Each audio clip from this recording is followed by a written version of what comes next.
El Señor esté con ustedes. Y con tu espíritu. Lectura del Santo Evangelio según San Marcos. Gloria a ti, Señor. En aquel tiempo Jesús entró en una casa con sus discípulos y acudió tanta gente que no los dejaban ni comer. Al enterarse sus parientes fueron a buscarlo, pues decían que se había vuelto loco. Palabra del Señor. Gloria a ti, Señor Jesús.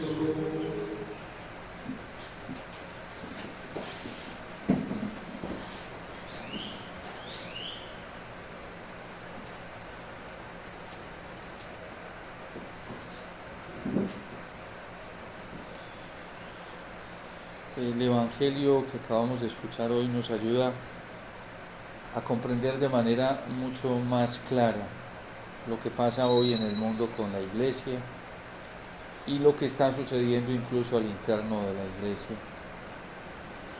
La forma en la que piensa el Señor, en la que actúa, en la que se comporta, así como en aquel tiempo llevó a sacar a la luz muchos criterios de varias personas, incluso de sus mismos familiares, que no estaban de acuerdo con el comportamiento y la actitud del Señor, pues también pasa hoy en la Iglesia. Y pasa mientras en algunos se va cimentando de una manera más fuerte la forma de pensar, de actuar, los criterios que tiene el Señor frente a la realidad de este mundo, como los tenía frente a la realidad de aquel entorno y aquel contexto en el que él se movía. Esa forma contrasta, siempre ha contrastado con los relativismos actuales, con los legalismos también que Jesús vivía y que hoy se viven al interno de la Iglesia. Nos acompañan a nosotros ciertos criterios y ciertas actitudes que ya no contrastan con la fe verdadera, que no contrastan con la verdad del Evangelio. Por un lado está el legalismo de algunos que quieren encajar a la Iglesia en nombre de Jesús bajo unas restricciones legalistas, meticulosas, que no permiten ni toleran la acción caritativa del Señor, como lo ha estado haciendo estos días en el Evangelio de San Marcos, la atención por los más necesitados, por los enfermos, curar a todos, acoger a todos los que vienen a Él, pero también, por el otro lado, está la actitud de una fe relativista, de una fe laxa, que quiere aceptar el pecado, bendecir el pecado, que quiere promover el pecado como parte de la vida cristiana y cosas que tampoco toleró el Señor. Porque a los pecadores, como lo recuerda San Juan Crisóstomo y lo recuerdan los padres de la Iglesia, el Señor los invitaba a sentarse a su mesa, pero debían acoger el camino de la conversión, del arrepentimiento. A los pecadores los invitó a que se convirtieran, a que dejaran el pecado para comenzar un camino nuevo. Y por eso los criterios del Señor chillan muchas veces con nuestros propios criterios, con los criterios del mundo y con los criterios que propone el mal, que propone el diablo. Esto nos tiene que llevar a tomar conciencia a nosotros los cristianos de qué es lo que estamos haciendo dentro de la Iglesia y a quién estamos siguiendo. Porque lo más particular que nos puede pasar, lo más normal y lo más natural, si somos fieles al Señor, es que nos encontremos con todo este tipo de contradicciones. Y si no las encontramos, como dirá también Santa Teresa de Jesús, y dirán muchos santos, es que algo raro está pasando en nosotros. A lo mejor nos podemos estar acomodando al mundo, podemos estar acomodando al consenso actual, nos estamos acomodando a la dictadura de este relativismo y no estamos caminando según el Señor, creyendo que estamos caminando según los criterios del Señor. La forma de pensar, la forma de orientar que tiene Cristo, la forma de enseñar, siempre va a ser muy diferente a nuestros propios caprichos, a los criterios de nuestro ego y de nuestra carne. Y eso implica estarnos desacomodando constantemente. La forma en la que Cristo actúa, en la que Cristo enseña, la forma en la que Cristo orienta la vida humana es muy diferente y siempre ha sido diferente y siempre va a ser diferente a los criterios del mundo. Y por eso la paz que el Señor ofrece no es como la paz que el mundo hoy está buscando. La paz que yo les doy es muy diferente a la paz que propone el mundo. Es doloroso que dentro de la iglesia hoy se estén negociando los criterios del Evangelio, los criterios de las sanas costumbres, pero lo más doloroso es que tantos cristianos, incluyendo sacerdotes y pastores, nos estemos acomodando de una manera tan fácil a ese tipo de criterios relativistas. Eso duele, asusta, confunde, perturba. El Papa Benedicto XVI decía en una entrevista concedida a su biógrafo oficial en el 2018 que era apenas natural sentir cierto temor ante esto que pasaba en la iglesia. Porque a través de un aparente humanismo, de una caridad, de un amor por el prójimo, se van negociando las exigencias del Evangelio. Y entonces ya es muy fácil decir que el amor de Cristo no exige nada. Pero a Mateo y a Leví sí le exigió pararse de la mesa de cobrador de impuestos y no seguir en esa vida que estaba llevando. A los primeros discípulos que llamó a los hijos de Zebedeo, les pidió que vinieran a ser pescadores de hombre, y ellos entendieron que el amor les exigía dejar esa barca y dejar esas redes. Pero resulta que el amor que se predica hoy, el amor evangélico hoy, no exige nada, no pide nada. Parece un amor que incluso sugiriera y exigiera seguir llevando el mismo estilo de vida que se ha llevado durante años, cuando no sucedió así con los discípulos, no sucedió con quienes el Señor llamó, porque los llamó a hacer otra cosa diferente. Cuando Dios llama a Jacob, lo introduce en un camino muy diferente al que él llevaba, y un día le dijo: ya no te llamarás Jacob, te llamarás Israel, por la misión que te encomiendo. A Abraham el Señor lo llamó y le dijo: sal de tu tierra, de tu familia, de tu parentela, deja todo el camino y los criterios que tú antes tenías, déjalos atrás y vente a una tierra que yo te voy a mostrar, y comienza a caminar un camino que yo te voy a mostrar. Pero el amor que se predica hoy, la vocación que se predica, el seguimiento que se está predicando en gran parte de la iglesia, ya no exige este tipo de cosas.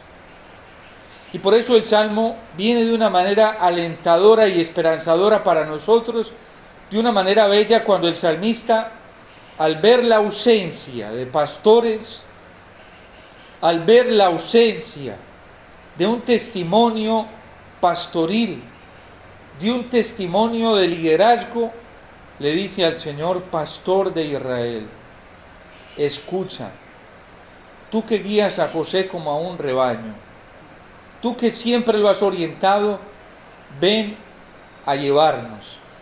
Y por eso hoy en la iglesia, en nosotros, tiene que surgir esta súplica del salmista desde lo más profundo de nuestro corazón.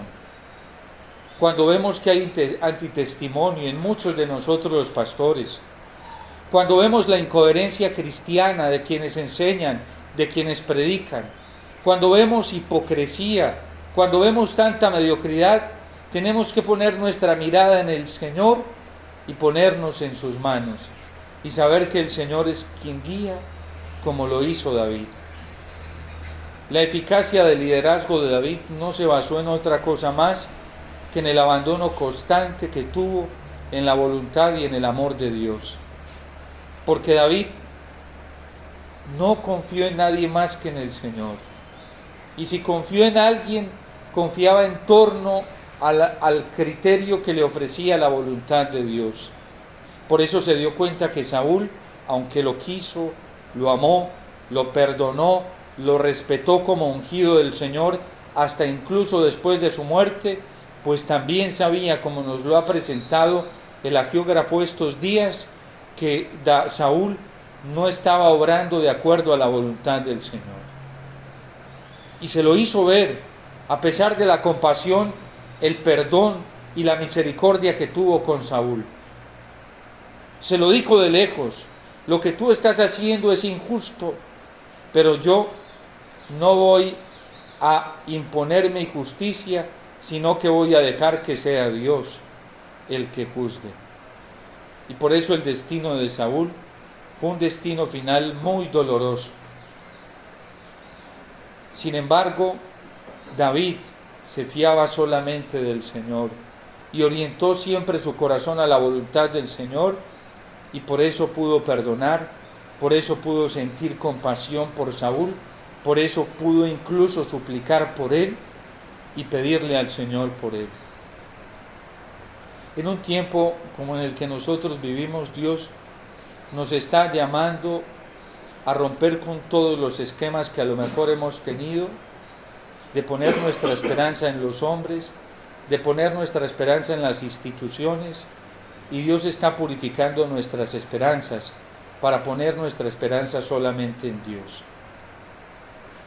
Le escuché algo muy bonito a una persona que después de haber sido traicionada, después de haber sido dañada por otra persona a la que consideraba su verdadera amistad, en la que había confiado, y de un momento a otro, sin que se diera cuenta, jugó con todo lo que estaba haciendo, lo explotó, y me decía esta persona: yo no tengo resentimiento hacia nadie, y por eso tengo la capacidad, Dios me ha ayudado y me ha dado la capacidad de sentarme en la misma mesa y poder ayudar a quien ha sido desleal conmigo.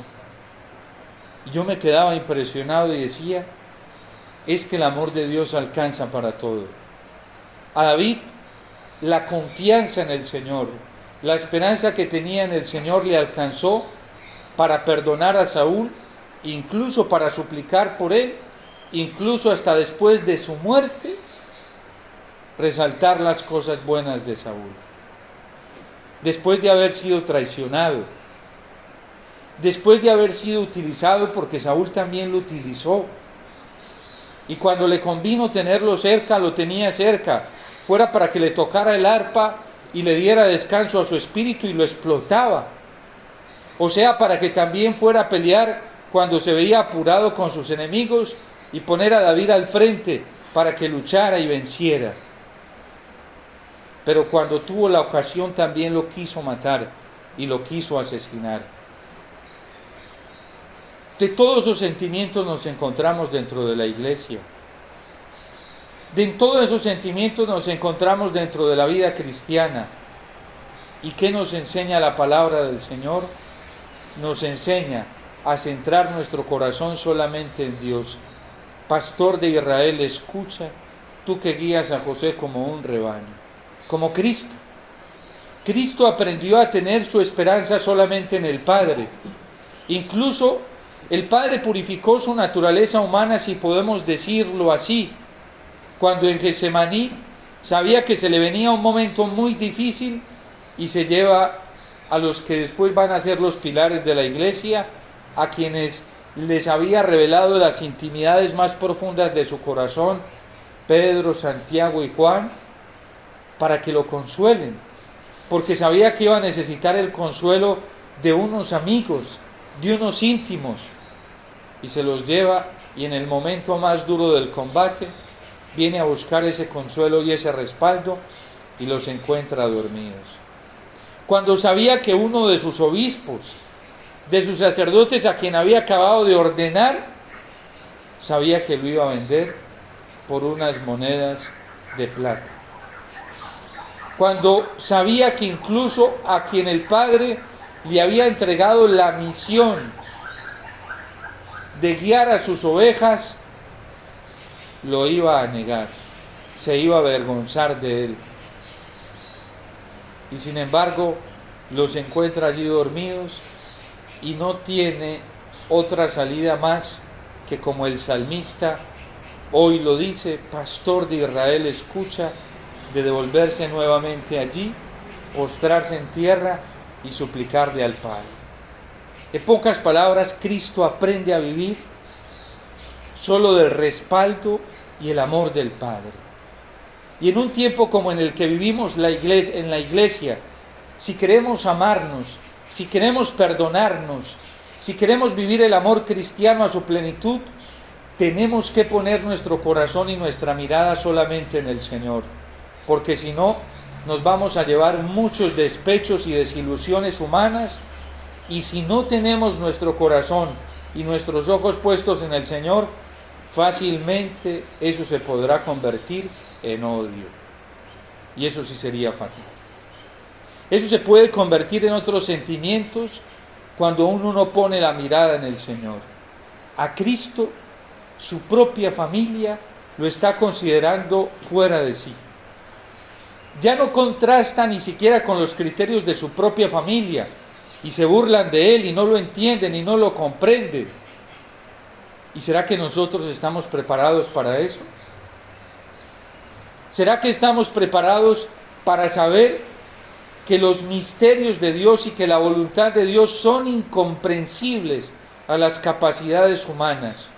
Porque a nosotros mismos nos cuesta muchas veces, por no decir todos los días, aceptar serena y abiertamente la voluntad de Dios. Hoy, por ejemplo, en la iglesia, cuando unos sectores dicen que hay que bendecir lo que se ha considerado desordenado, lo que se ha considerado pecaminoso, a veces uno quisiera encontrar en la palabra del Señor esas mismas orientaciones y decir, bueno, vamos a tirar para este lado. Pues si lo están diciendo jerarcas, si lo están diciendo obispos, puede ser que sea el querer del Señor. ¿Por qué no encontrar esto en la voluntad del Señor? Y cuando vamos y leemos la palabra del Señor, y leemos el Evangelio, y leemos el Catecismo, y leemos lo que la tradición de la Iglesia ha pensado sobre estas cosas, como son las uniones homosexuales, que son un desorden y que son un acto desordenado, cuando vemos decimos, pero ¿por qué esto contrasta con lo que piensan algunos? Y no unos cuantos, muchos, entre ellos miembros de la jerarquía, y lo promueven. ¿Y por qué no podemos estar unidos pensando lo mismo para que haya paz, para que haya tranquilidad? Porque Cristo no piensa así. Porque Cristo, a lo largo de estos 2000 años de tradición viva de la iglesia, no ha pensado así, y Dios no quiere eso y no ha querido eso.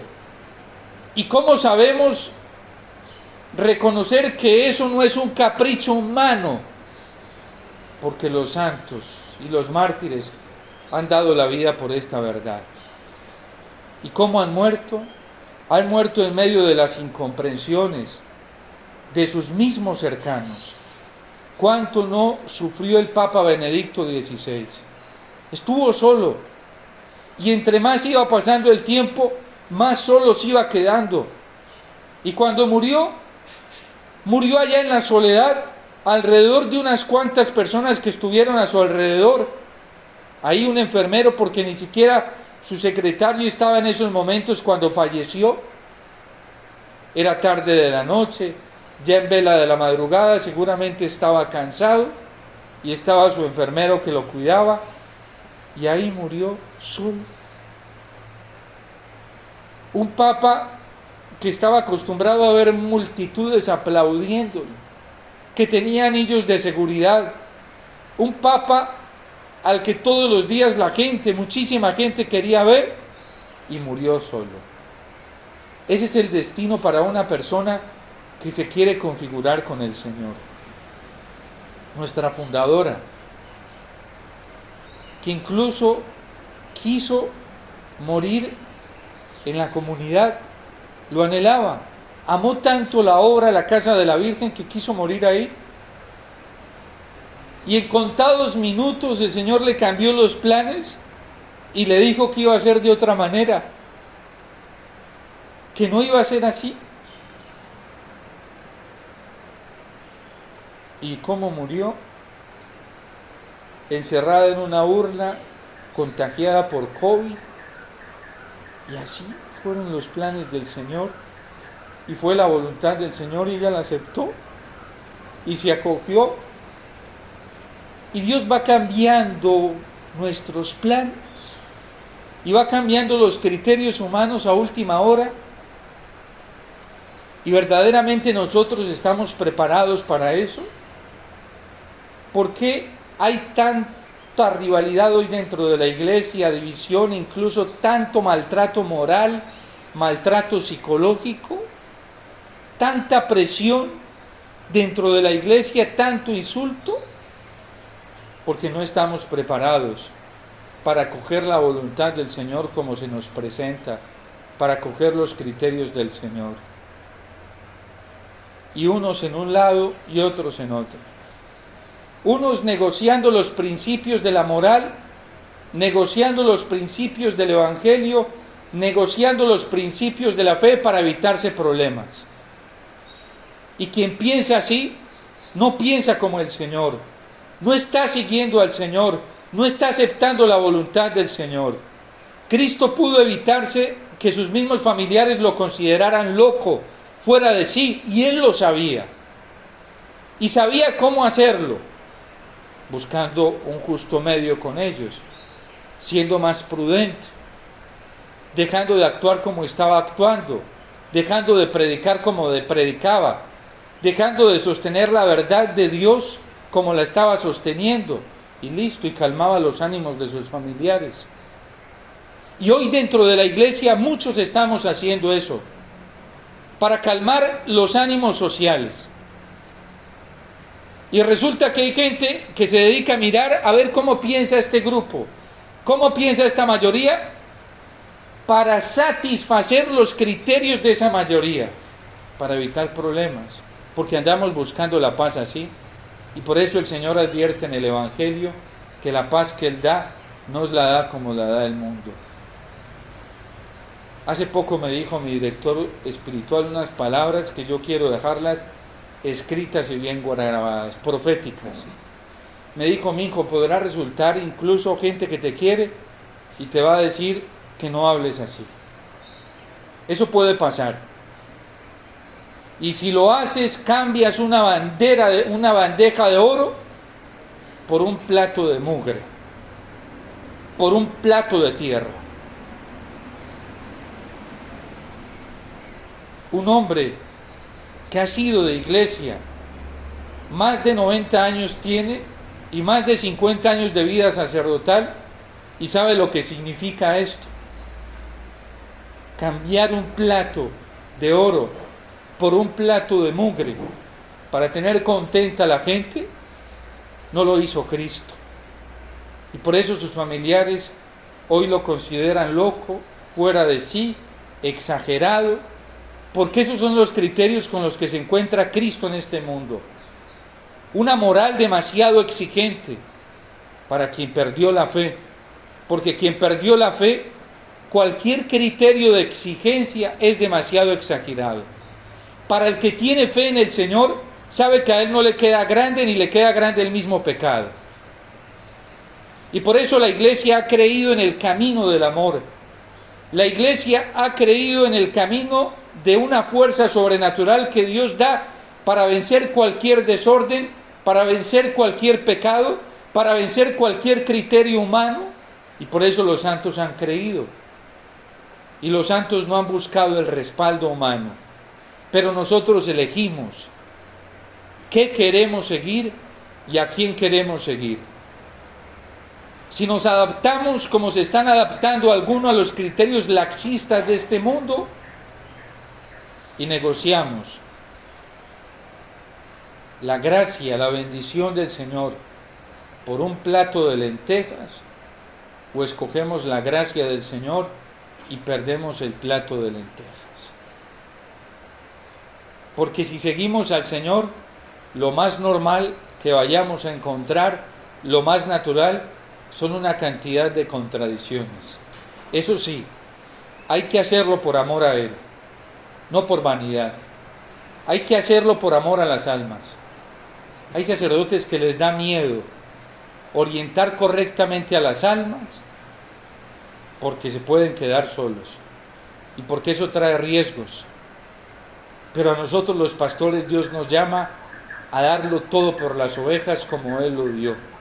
Y fue el riesgo que asumió Cristo y el riesgo hasta la cruz y la muerte en el Calvario para morir como un pecador porque murió como un blasfemo. Así fue acusado por el Sanedrín y fue la sentencia que el Sanedrín dio. Cristo ofendió al Padre. Cristo ofendió a Dios. Cristo fue un blasfemo contra la religión. Cristo atropelló los principios de la fe judía. Y esa fue la sentencia del Sanedrín. Así murió Esteban, así murió San Pablo, y así murieron los apóstoles. Así murieron estos mártires de hoy. De hecho, lo decíamos en la oración colecta, la iglesia le pedía al Señor, a través de la oración colecta de San Sebastián mártir, que el ejemplo de él aprendamos a obedecer antes a Dios que a los hombres. Porque nos van a ofrecer siempre o la bandeja de oro o la bandeja de tierra. ¿Qué escogemos nosotros? El premio que nos tiene Dios en el cielo y los consuelos que Él de manera personal e internamente nos da en el corazón, que son una bandeja de oro, o el agrado de los hombres, que también tienen mucho para ofrecernos. Hay masas, hay fama, hay plata, hay aceptación, de todo hay en esta tierra. ¿Qué preferimos nosotros? Un cristiano tiene que estar mirando a Cristo. Debe estar acogiendo los criterios de Cristo. Y miremos a los santos si queremos llenarnos de valor, cómo han vivido todos. Nuestra fundadora, la Madre Alicia, desde sus inicios fue incomprendida, muy incomprendida, demasiado incomprendida. Y fue lo que ella vivió y lo aprendió a vivir así, porque sabía que era el camino del Señor. Es verdad que para nosotros es muy fácil recordar gestas gloriosas, que fueron muchas, pero también es bonito contemplar en los santos a lo que se enfrentaron por acoger los criterios de Cristo. Y esa es la realidad. El misterio de la vocación cristiana se compone de un acontecimiento pascual: pasión, porque duele; muerte, porque al cristiano lo va a matar el mundo, lo van a matar los criterios del mundo y lo va a matar el demonio. Y entre más rápido nos mate para este mundo, mejor. Pasión, muerte y la resurrección, la gloria de la felicidad, de la dicha que la da Dios, no la da el mundo. El mundo promete resurrección a su manera, pero no tiene resurrección. El demonio promete resurrección a su manera, pero no da resurrección. Cristo es el único que nos da la resurrección después de padecer mucho y después de morir por Él y morir por la verdad. Una vida cristiana trasquilada de esto, una resurrección trasquilada de esto, una gloria trasquilada de todo esto, es mentira. Es del demonio, no es del Señor. Y por eso, viendo a Cristo hoy en el Evangelio, nosotros tenemos que motivarnos a seguir a Cristo. Hoy dentro de la iglesia hay dos fuerzas muy grandes que están luchando. Una fe legalista, así meticulosa, que lo apuesta todo por lo legal.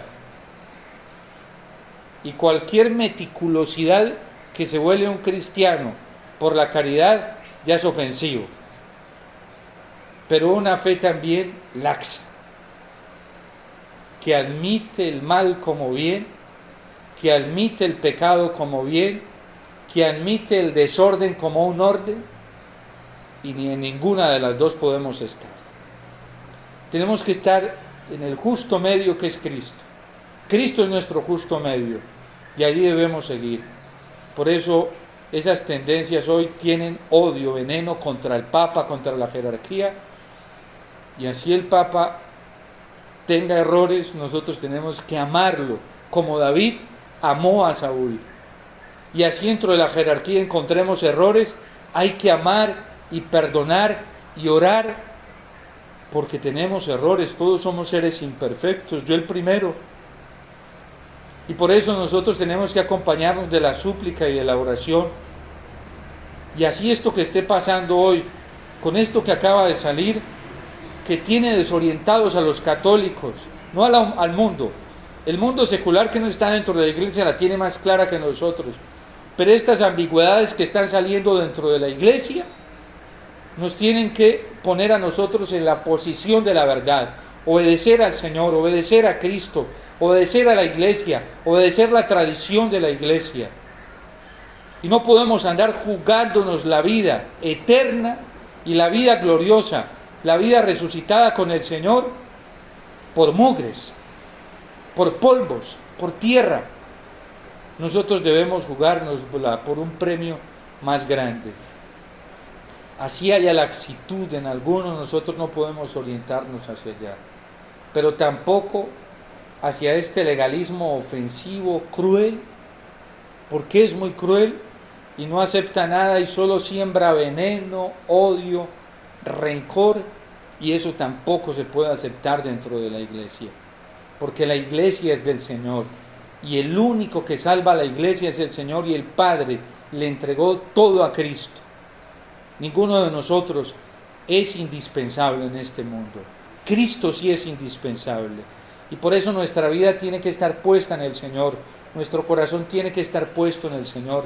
Y no podemos dejarnos engañar ni por estas tendencias de derecha ni por las de izquierda. Benedicto XVI tiene un libro bellísimo, profético, clarísimo, que se llama Fe y Futuro, donde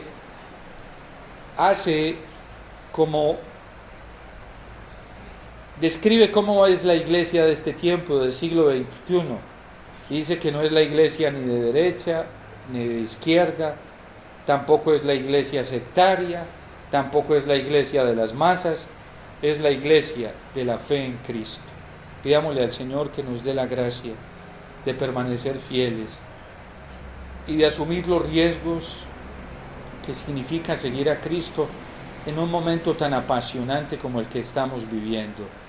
Ser fieles al Señor y ser fieles al Señor en la iglesia, eligiendo el camino del amor que Cristo eligió, no un amor que relativiza todo, pero tampoco un amor que anda condenando todo. Es el amor de Cristo que va en la voluntad del Padre, y nosotros estamos llamados a hacer la voluntad del Padre.